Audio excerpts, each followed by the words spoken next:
When you're looking for a home and walking through open houses, what do you usually look out for? Most people check out the layouts of the rooms or they check out the appliances that's included. But do you know what else you need to watch out for to make sure the home has been well maintained and is still in great condition structurally? Hey everyone, my name is Ryan and welcome back to my channel where I'll be sharing with you different Canadian financial planning tips and concepts. Today what I'll be talking about is the key things you need to watch out for when you're shopping for a home. Because every open house that we look at is supposedly going to be deep cleaned, and it's also going to be staged so it looks like it's in top-notch condition. And that's very nice and attractive, but we also need to watch out for some of the signs that there may be issues that's hiding that we don't see. Now before we get into it, if you haven't already, please help us hit the like button and subscribe to our channel so more of our videos will be promoted on YouTube. Now let's get right into it.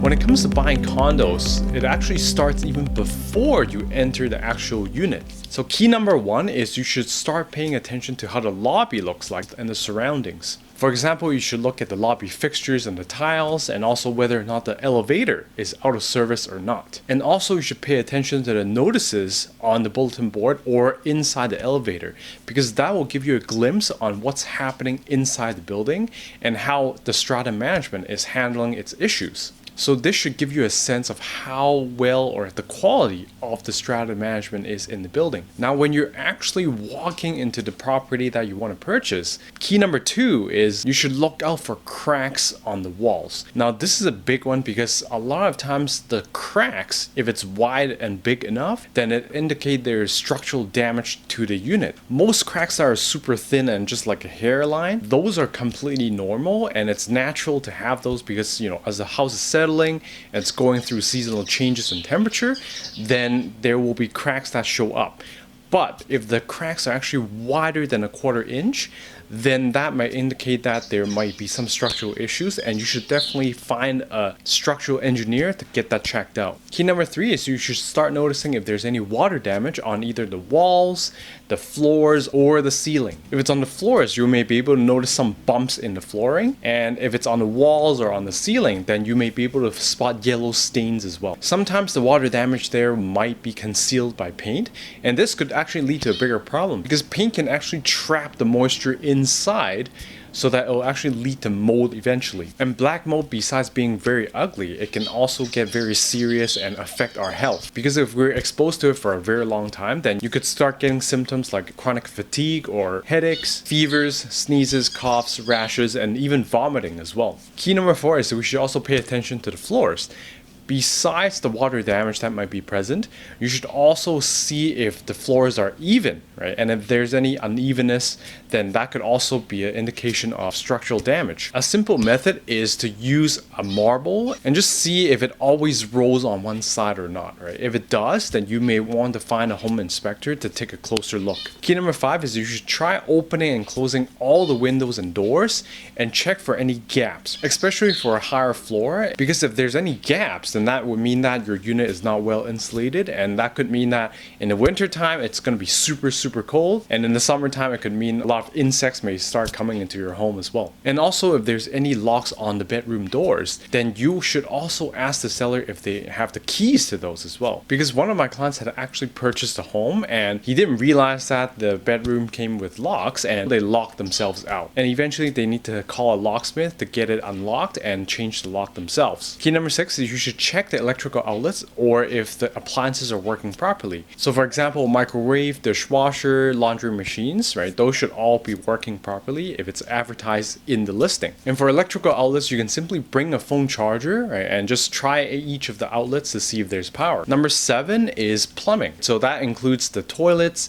sinks, and showers. And what you should do is turn on the faucets and let the water run a little bit to see if there's any leaks and if there's any water damage as well under the sink. Also check if they're stable or if there's any mold around them, because bathrooms tend to be more humid and it's usually easier to get mold. Another thing is to try flushing the toilets to make sure the mechanism is working smoothly, because the mechanism itself, sometimes it can be an easy fix, but there's also times that require a complete replacement of the toilet. And that could mean a couple $100 or even to $1,000. Key number 8 is heating and ventilation and air conditioning. So try to turn the heating and air conditioning on and off to see if it's working properly. And another thing is turn on the exhaust fans in the bathrooms, because like I mentioned in the previous point, bathrooms tend to be super humid compared to other rooms. And if the exhaust fan is not working properly, then that could lead to bigger problems in the future. And also listen to see if it's unusually loud, because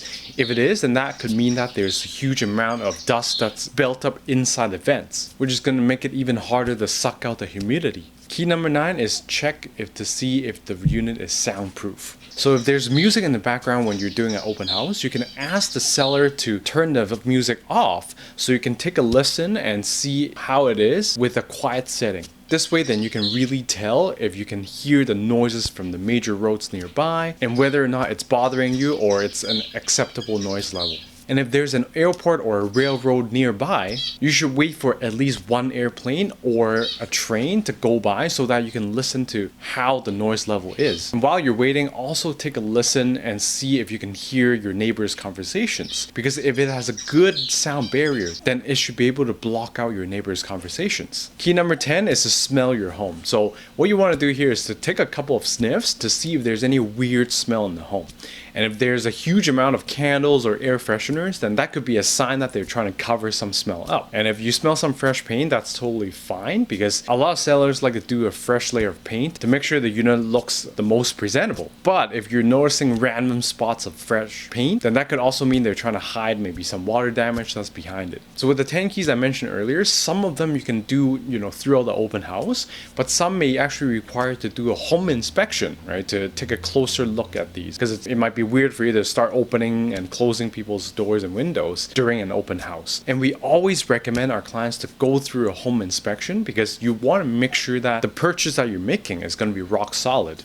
And if the seller provides you some incentive to try to waive the home inspection, then be extra careful, because there may be something that they're trying to hide and they don't want you to find out before you sign the contract.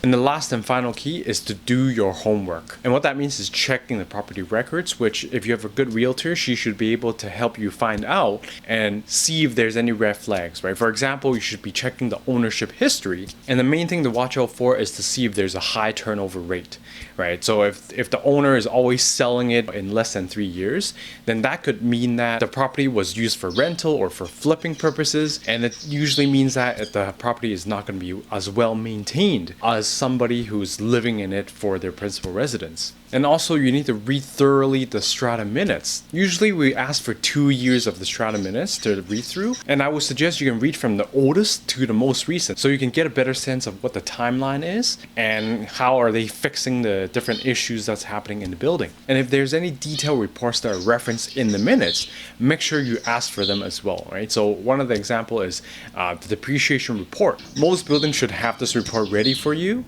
unless they specifically pass the resolution to omit this, right? And if they do, then make sure you find out why and pay more attention to it. Also check your strata plan to see any bylaws that might be relevant to you. For example, if you have a golden retriever, then make sure they don't have any pet size restrictions. And finally, pay special attention to any resolutions that require 3/4 of the vote, because these special resolutions usually mean it's for bigger fixes. And depending on the strata's cash flow, they may actually have a special levy for all the homeowners in the building. For example, in the building that I'm living in, they actually passed a special resolution to fix and renew the building envelope. And with this, there's a special levy of $4,000 that I would need to pay over 3 years of time. So make sure you read through the minutes thoroughly, because the minutes will usually tell you if they're working on a fix or if there's any special resolutions that they're still deciding on. And that's all the keys that you need to watch out for. You might be feeling a little bit overwhelmed or find it difficult to look through all these things, right, when you're shopping for a property.